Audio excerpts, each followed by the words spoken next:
Hello students, let's see the question.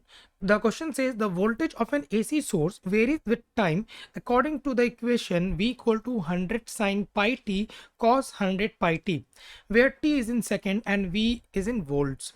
Then number 1, the peak value of the source is 100 volts, the peak value of the source is 50 volts, the peak value of the source is 100 root 2 volts, 100 by root 2 volts, and the fourth option is the frequency of the source is 50 hertz.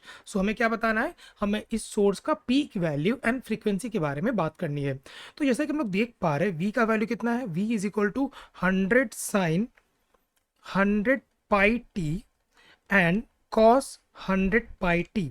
So trigonometric formula use करके अगर मैं इसको ऐसे लिखूं 50 into 2 sine 100 pi t into cos 100 pi t, right. तो trigonometric formula use करके मैंने इसको इस फॉर्म में लिखा है।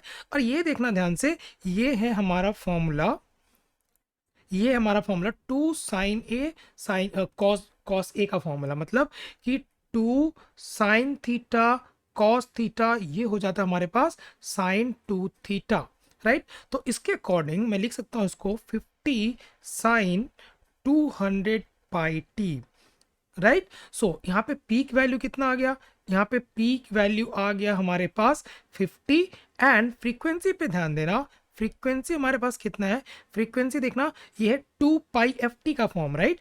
200 पाई टी को हम लोग लिख सकते हैं 2 पाई एफ टी के फॉर्म में। सो यहाँ से देखो ये हमारे पास टी टी कैंसिल कर दो, ये पाई पाई हटा दो, ये 2 से काट दो, so this is 100। So frequency कितना आया, फ्रीक्वेंसी आया हमारे पास 100 हर्ट्ज। बट यहाँ पे गिवन ऑप्शन क्या है, गिवन ऑप्शन है 50 hertz. So the correct answer of this question will be option number 2, that is the peak value of the voltage source is 50 volt. So I hope all of you got the answer. Thank you.